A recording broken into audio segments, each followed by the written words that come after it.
about homolytic fission and heterolytic fission. Homolytic fission, it results in the formation of atoms with a single unpaired electron. అంటే దీనికి అర్థం ఏమి లేదమ్మా, simple. ఇది homolytic fission అంటే ఇది ఏంటంటే బాండ్ సమానంగా ఈక్వల్ గా బ్రేక్ అవుతుంది అనమాట. ఓకేనమ్మా, ప్రతి ఆటమ్ ఒక ఎలక్ట్రాన్ తీసుకుంటుంది కాబట్టి రెండు ఫ్రీ రాడికల్స్ ఏర్పడతాయి. ప్రతి దాంట్లో ఒక అన్పేడ్ ఎలక్ట్రాన్ అనేది ఉంటది. ఓకేనమ్మా, అంతే. Both the resultant atoms have identical charges. కొన్ని సందర్భాల్లో సేమ్ ఆటమ్స్ ఉన్నప్పుడు బాండ్ బ్రేక్ అయ్యి రెండు ఒకేలా ఉన్న ఆటమ్స్ వస్తాయి. రెండు ఐడెంటికల్ ఒకేలా ఉంటాయి. రెండిట్లో కూడా అన్పేడ్ ఎలక్ట్రాన్ అనేది ఉంటది.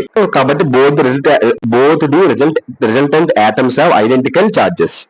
ఓకేనా, same atoms identical products, same atoms same products, రెండు క్లోరిన్ ఆటమ్స్ ఒకేలా ఉంటాయి. ఓకేనమ్మా, done. Heterolytic fission, it results in formation of ions. మీకు అర్థం ఏంటంటేమ్మా, బాండ్స్ సమానంగా ఉండవు, ఈక్వల్ గా బ్రేక్ అవుతుంది అని. సారీ, బాండ్స్ ఇక్కడ సమానంగా ఉండవు ఈ హెట్రోలైటిక్ ఫిషన్ లో. ఇది ఈక్వల్ గా కాకుండా అన్ఈక్వల్ గా బ్రేక్ అవుతుంది. ఒక ఆటమ్ కి రెండు ఎలక్ట్రాన్స్ తీసుకుంటుంది. ఒకటి పాజిటివ్ అయాన్ క్యాషియన్ అవుతుంది, మరొకటి నెగిటివ్ అయాన్ యానిన్ అవుతుంది. ఒకటి A ప్లస్ B మైనస్ అలాగా. సో అన్ఈక్వల్ స్ప్లిట్టింగ్ ఇది. Ions both the result atoms have charges opposite in science.